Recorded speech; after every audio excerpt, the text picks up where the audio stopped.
In tonight's Biz Blitz, Putin is hurting. Russia's scrambling after the folks over at Standard & Poor's cut his country's credit rating to essentially junk. But, Mark, you say beware wounded animals, especially desperate shirtless ones. Why? Absolutely, because, a Russian bear, when cornered, will attack. These sanctions are having an impact on the quality of life in Russia. The ruble has dropped by half in the past year.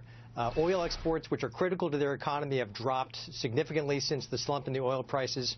And so they're in trouble. Now, what's interesting is, what is a dictator to do? Putin controls the state media, so his approval ratings are actually at 80%. Believe it.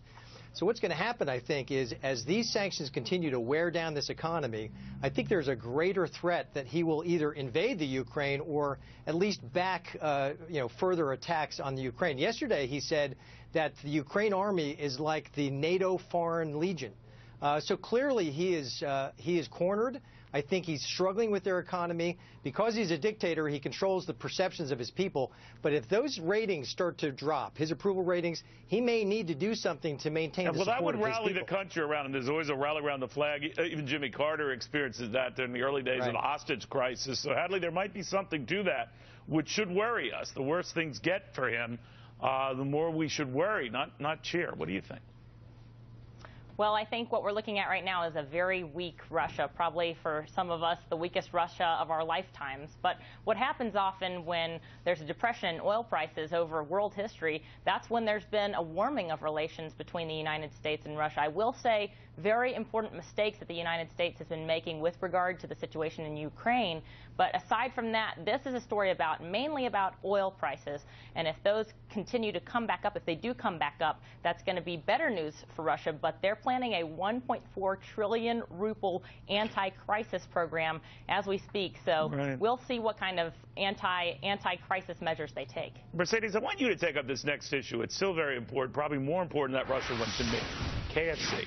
In case you didn't hear, Mercedes, it is doubling down on unhealthiness with, the double down dog. Now, Mercedes, I know you don't have these type of things, but I want to let you know what it's about. It's a hot dog covered in cheese and wrapped in fried chicken. Oh, I've seen the pictures, I tell you. I say home run. What say you? Well, I got to tell you, okay, I love a good Kansas-New York strip anytime, okay? But that down meal, whatever you want to call it, is pretty disgusting, quite frankly. But what was interesting is the marketing.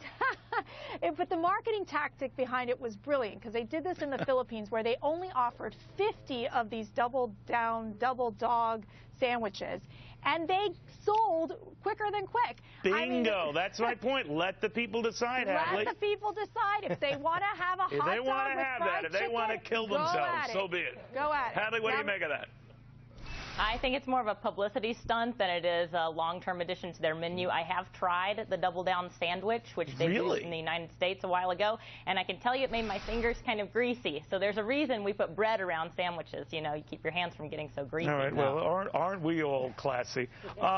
Mark, I argue that we're having fun with this, but my point is it's a great in-your-face to the food police. We can argue that this restaurant offers plenty of healthy fare, but it does get attention. What do you make of what they're trying to do, and are they now just inviting the wrath of the do-gooders? Well, they are. First of all, I've ordered a shipment, Neil, from the Philippines, so you and I can taste test this. I have my own never stash, fear. but that's very nice of you. Okay, understood. But look, this is a terrific business strategy. While McDonald's, unfortunately, has sort of kowtowed to the food police, Yum Brands, which owns KFC, has doubled down. It's a terrific name to the product, because they've doubled down with this. They've doubled down with Pizza Hut with the triple cheese covered stuffed crust pizza, the waffle taco. These are products that are actually. You're making me hungry. I know they're market disruptors that are going to chip away at McDonald's market share, and McDonald's has got to get back to the roots, as we've discussed before. More junk, burgers and fries. More junk. You're going to have a fast food. It better be about junk, or it's never going to succeed. All right, now the third issue: attack of the drones. Turns out that the same type of drone that crashed into the White House yesterday, very popular. It's among the top 10 best-selling toys on Amazon. Mercedes, I saw that and I said, whoa, what's going on here? Well, I mean, my kids didn't put it on their Christmas list this past year, so I don't know. I wasn't quite aware that it was part of the top 10 list. But you know, again, the president came out today talking about the fact that they've got to put regulations around these types of drones. This is like the most supportive president on drones that I've seen in a while. I mean, this is what he pushes out everywhere, right? In Yemen and all these other countries. Yeah, he regulates everything else. But he's going to regulate from drones that can collide with a passenger jet. He's fine with that, so it is a little inconsistent. He wants to regulate the toy. I mean, come on, you know. Yeah. But again, it shows that they really have these safety concerns in the White House. That's why they're talking about building, you know, a taller fence around the White House. Well, I'm worried about it. Normally, I'm not one for, you know, a lot of supervision and regulation, but when it comes to this, we have, you know, they're all over the place, and we're just waiting, aren't we? Yep. The possibilities are great. I mean, I could totally see why the president don't even go. What do you think?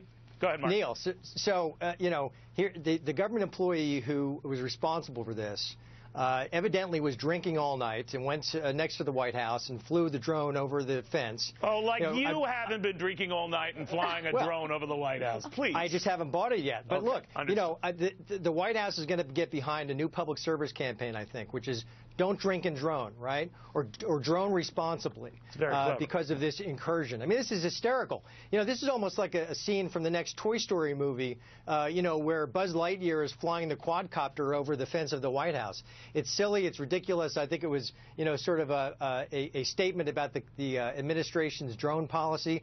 And what is up with the Secret Service? I mean, you know, there's some reason why they're not that is a whole other issue. Perimeter. But I do like your, you know, White House and beyond analogy. Hadley, bottom line here, there are a lot of these things. People are worried that it's going to get out of control. Do you worry about that? Right. The irony here, Neil, is that in Washington, D.C., it's already illegal to fly flying toys like this, and this didn't stop the one from landing on the White House roof. So, yes, I can understand why people would be afraid that these toys could have cameras attached to them, could be used for spying, could get explosives attached to them at the worst case. But I'm waiting for Amazon Prime Air, where they can use these toys to deliver my order to me in 30 minutes at my house, because they're hung up on the legal Maybe from the Philippines questions. You get that sandwich delivered, like, very quickly. Exactly. Guys, I want to thank you all. You're all good sports, a good sense of humor about stuff, which we need in this day and age. Meanwhile, what is the deal with the Democrats?